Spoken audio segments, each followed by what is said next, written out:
Today is Wednesday, February 15th, 2023, and I'm going to keep reading from Isaiah. And I'm thinking I might start reading 2 chapters at a time. I don't know, leave a comment. Are you liking this 1 chapter at a time? Could you handle 2 chapters at a time? Isaiah just has 66 chapters, so this could take a while if I did 1 chapter at a time. Okay, and before I start reading, just the burden. Burden is a word that Isaiah keeps using here to begin his prophecy against certain places. The burden of Damascus, the burden of... So he's about to prophesize against Damascus. The burden of Damascus. Behold, Damascus is taken away from being a city, and it shall be a ruinous heap. And yeah, I'm just really enjoying this part of the Bible. Ecclesiastes too. It escaped me while I was reading it, but afterwards I understand. Oh, there were these people that were building these amazing things, and they were lamenting the day that they die because they know that fools are going to take their place. And just all the mentioning of cities being brought to naught and cities being emptied and then reclaimed by people, it just aligns perfectly with what fake history there. So there's a lot of YouTube channels out there now that study the fake history, the melted old brick buildings, etc., etc.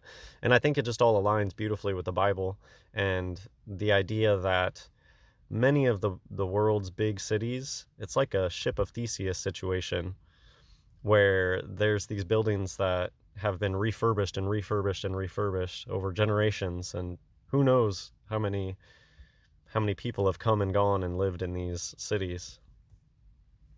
Okay, so I'll keep reading. The cities of Aurora are forsaken, they shall be for flocks, which shall lie down, and none shall make them afraid. The fortress also shall cease from Ephraim, and the kingdom from Damascus, and the remnant of Syria. They shall be as the glory of the children of Israel, saith the Lord of hosts. And in that day it shall come to pass that the glory of Jacob shall be made thin, and the fatness of his flesh shall wax lean. And it shall be as when the harvestman gathereth the corn, and reapeth the ears with his arm. And it shall be as he that gathereth ears in the valley of Rephaim.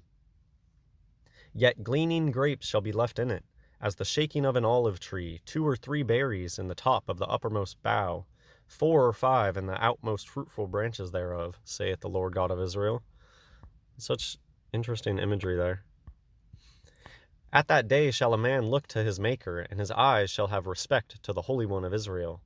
And he shall not look to the altars, the work of his hands, neither shall respect that which his fingers have made, either the groves or the images. In that day shall his strong cities be as a forsaken bough, and an uppermost branch, which they left because of the children of Israel, and there shall be desolation. So yeah, just many, many instances of the Bible where people had great walled cities and they become desolate. And cities don't just disappear. Somebody's going to come and be like, wow, look at this empty city, and they're going to live there and refurbish stuff. Freemasonry. There's a lot of Freemasonry about this place. Because thou hast forgotten the God of thy salvation, and hast not been mindful of the rock of thy strength, therefore shalt thou plant pleasant plants, and shalt set it with strange slips. Interesting, very poetic there. In the day shalt thou make thy plant to grow, and in the morning shalt thou make thy seed to flourish. But the harvest shall be a heap in the day of grief and of desperate sorrow. Woe to the multitude of many people, which make a noise like the noise of the seas, and to the rushing of nations, that make a rushing like the rushing of mighty waters. Well, because God's voice is likened to many waters sometimes, so that's what I'm getting here. Like, people try to magnify themselves and become like God. They're trying to be like God.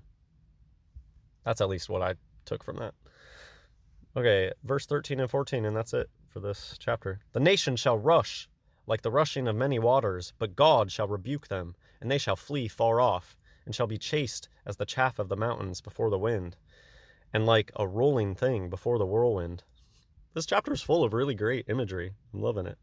The tumbleweed. And behold, at evening tide, trouble, and before the morning he is not.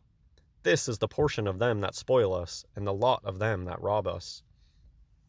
Okay, so this is another chapter of prophecy, and Isaiah is prophesying against Damascus, and that's what I take away from this one. Yeah, what do you guys think about 2 chapters at a time, maybe? I'm just thinking that that might free up some days where I could talk about other topics. You know, I guess I don't have to say free up. This isn't, it's not a burden to read this. I can always talk about whatever I want and keep reading chapters from the Bible. But I'm enjoying this slow read. Maybe I'll just keep doing 1 chapter at a time. No reason to rush. The days go by fast enough, right? 66 days will be gone like nothing these days. Hope you enjoyed the video. God bless everyone.